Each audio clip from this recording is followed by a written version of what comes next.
Estamos de volta para o nosso quarto e último vídeo sobre moradia independente com a querida Flávia Pope. E aí, Flávia, é o seguinte, como eu havia dito, eu tenho um filho, né, autista, que ainda é uma criança, mas por óbvio, eu estou preocupada com o futuro do meu filho. Afinal de contas, como todo mundo diz, como todas as pessoas experientes dizem, o tempo voa. Quando você pisca, já passaram-se anos e ele já está com 18 anos. E aí? E se hoje o meu filho tem pai e mãe, mas será que com 18 anos ele vai ter pai e mãe? Ele tem uma irmã, mas a irmã é obrigada a ficar com ele? Assim, é uma série de indagações que a gente tem que se fazer, não é? Então, pode ser que ninguém tenha essa disponibilidade, a vida de todo mundo já é tão corrida, difícil, né? Para já chegar uma outra pessoa naquela casa para poder morar, né? Aliás, para exigir tanto, porque ele vai exigir terapias, ele vai exigir um tratamento diferenciado, especializado, né? Então, a gente já tem que pensar nisso. E quando eu fiquei sabendo da existência do Instituto JNG, eu achei muito bacana, até porque eu não conheço nenhum outro instituto ou projeto nesse sentido hoje no Brasil. E eu acho que é importante você trazer uma informação para a gente relativo ao que o Instituto hoje ele tem por meta, o que ele precisa e o que ele já conseguiu até agora. Seja bem-vinda. Obrigada, Tatiana, mais uma vez. Perguntas muito importantes. O Instituto foi lançado em 2013, então esse ano a gente completa 7 anos. Nós conseguimos muita coisa no sentido de aprofundar o que seria implementar, né, de forma perene, sustentável, uma organização que dê conta desses desafios tão grandes que são permitir que nossos filhos adultos tenham uma vida digna, né? Uma vida como qualquer pessoa, só que com limitações. Então, a gente começa daí. Ter ou não deficiência é uma mera condição, mas são pessoas que têm todo o direito de ter uma vida digna. A moradia se enquadra nesse princípio básico do direito humano. E se o fato da pessoa ter deficiência é uma questão meramente, como a gente já falou nos outros vídeos, de saber fazer o apoio necessário, não é cuidar não é fazer uma assistência e fazer por ele, mas é viabilizar e ser um fio condutor para que essa pessoa tenha autonomia e uma vida digna. Então, o Instituto ele aprofundou muito esse tema. Fizemos parceria com a Fundação Getúlio Vargas, discutimos com advogados como seriam contratos, como é esse programa de apoio individualizado. Participaram professoras da Universidade do Estado do Rio de Janeiro, validamos instrumentos internacionais. Então, nós estamos assim com todas as condições para conseguir implementar. Então, hoje o que o Instituto consegue fazer é prestar assessoria para aqueles que conseguem ter a sorte de reunir as condições para montar esse primeiro projeto piloto no Brasil. E quais são essas condições, Tatiana? Uma oportunidade imobiliária, onde a gente consiga, como a gente já descreveu, num bairro urbano, 8 a 10 apartamentos para que a gente possa ocupar e começar a funcionar o programa de moradia independente no nosso país. E aqui vai uma preocupação muito grande, eu fico contente que você tenha mencionado o seu próprio caso. Realmente a vida passa num piscar de olhos, é verdade. Quando a gente está no olho do furacão parece que não passa, mas quando a gente olha para trás passou num minuto. O Brasil está muito atrasado nesse tema, eu falo com muita tranquilidade sobre isso em qualquer fórum, porque os números não negam. E antes de falar dos números, é importante a gente ter em conta também, ter a imagem do que é a estrutura social do nosso país. Nós somos um país com imensas desigualdades sociais. Acontece que a deficiência, ela não escolhe renda, cor, bairro ou local. Ela é, né, randômica, ela é horizontal. Então, hoje, o poder público, e a gente tem aqui um conceito de Estado muito ainda assistencialista, onde ele acha que tem que prover tudo. E, obviamente, nós não somos um país rico, mas não milionário, e as prioridades, infelizmente, não são as que a gente gostaria que fossem. Então, os recursos são muito pequenos. Para vocês terem uma ideia, o último censo do Sistema Único de Assistência Social, ele dá conta, eles chamam de unidades de acolhimento. E aí você bota tudo, não estamos falando só de deficiência, estamos falando de idosos, estamos falando de crianças e adolescentes em situação de risco. E você tem, hoje, no Brasil, nós somos 250 milhões de habitantes, 5.679 unidades de acolhimento. 5.679. Para as residências inclusivas, né, nós temos são 150. Isso é o poder público. 150 residências inclusivas, onde você abriga 10 pessoas. Portanto, nós estamos falando de uma cobertura de 1.500 pessoas. Acabou a história. Só. E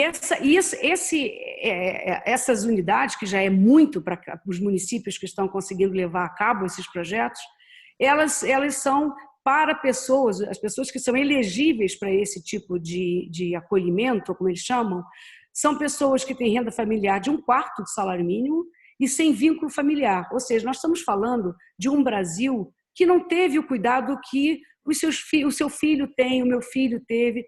Infelizmente, é duro, dói muito fundo no coração da gente. Mas isso é o que hoje está se falando em termos de residência inclusiva no nosso país.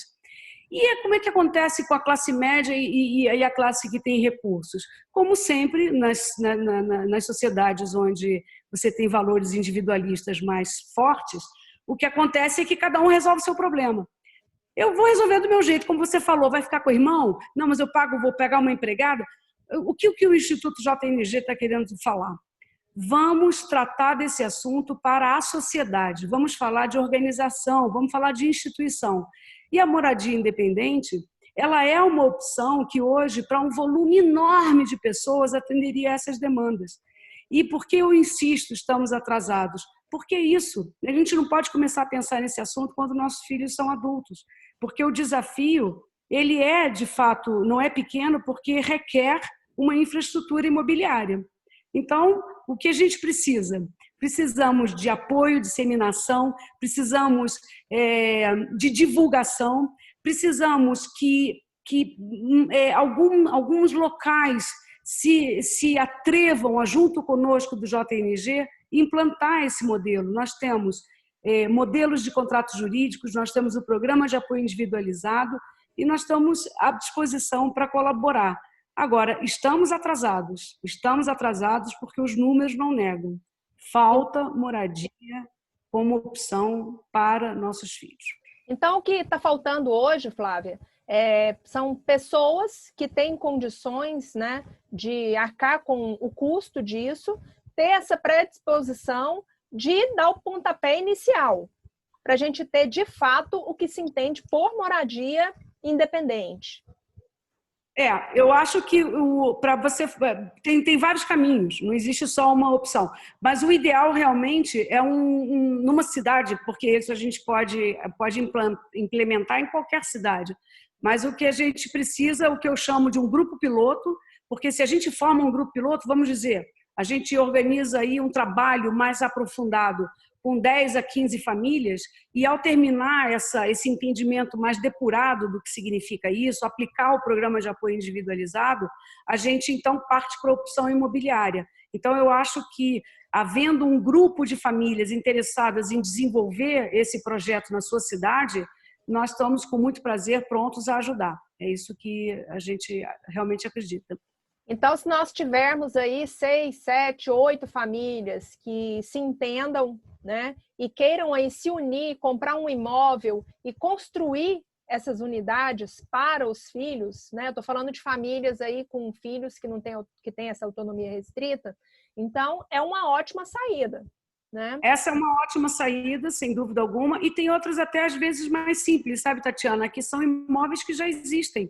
Às vezes, com toda essa crise que nós estamos vivendo, existem rentistas, pessoas que são proprietárias e que poderiam estar vinculadas a um projeto bacana, bonito como esse, o nosso, né? com vocês, com quem se dispuser, a pegar esses imóveis e disponibilizar para esse grupo de pessoas. E aí a gente começa, né, a evoluir nesse sentido.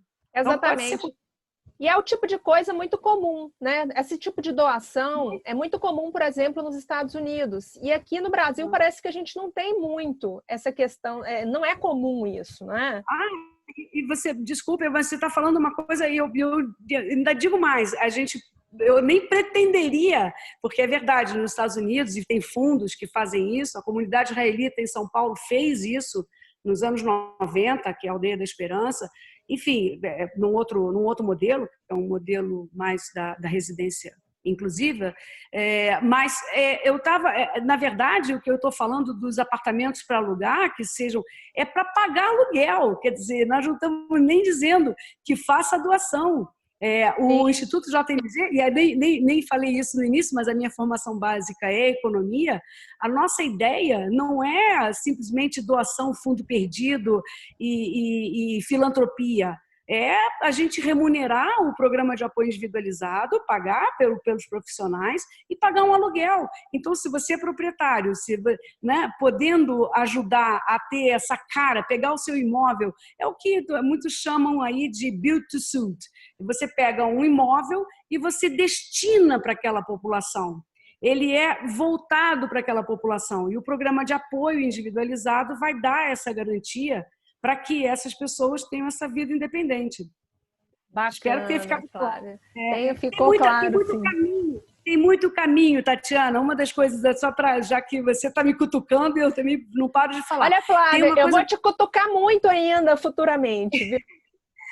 Olha só uma coisa olha que legal isso. Olha que legal, duas coisas que eu quero mencionar. Uma são os espólios de família. Pensa na quantidade de espólio de família que está aí com propriedades paradas, com brigas de família, e a gente podendo usar, remunerar esses familiares que estão ali brigando, os herdeiros, dar uma conotação, os herdeiros que estão ali, um discutindo com o outro, que é assim mesmo, né? Parece que não tem jeito, e dar uma conotação, né? Dar um direcionamento para esse projeto, para a sociedade, que é muito, muito bonito.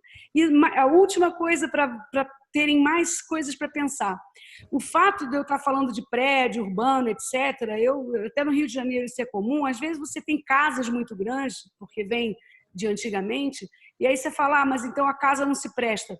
Se vocês pensarem, quem conhece os países avançados, você entra numa residência dessa, se tiver recurso para fazer retrofit, você pega uma casa dessa, e eu tenho slides sobre isso, você pega uma casa dessa que moravam 13 pessoas, você faz 10 apartamentos individualizados. Pronto, é uma moradia independente, não precisa ficar todo mundo na mesma sala, todo mundo no mesmo refeitório. Cada um tem sua sala, quarto, cozinha e banheiro. E o que é isso? Retrofit. Pergunta para o arquiteto o que é retrofit. Moleza, eles sabem fazer isso com o pé nas costas. Tem muita alternativa. Chama a gente que a gente vai lá fuçar e descobre um caminho para resolver isso. Então, a gente está aqui, pessoal, com a Flávia Pope, que se disponibilizou a vir trazer essas informações preciosas para vocês. Gente, embora o Instituto JNG ele exista desde 2013, dá aquela sensação que a gente ainda está plantando sementinha, né? E é isso que a gente quer fazer, a gente quer plantar, a gente quer germinar, e a gente quer que cresça na cabeça de todo mundo, para que todos comecem a refletir que o futuro pode ser hoje, não é? Então, pessoal, Flávia, muito obrigada. Eu agradeço muito. O que você veio ensinar para a gente é muito importante e futuramente eu vou pedir para você voltar novamente para a gente estar discutindo mais temas dentro desse assunto. Muito obrigada. Sempre um prazer falar com você, Tatiana.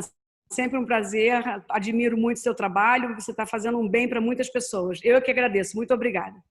Pessoal, então encerramos aqui os nossos vídeos sobre moradias independentes e logo, logo tem mais novidade. Um abraço, tchau, tchau.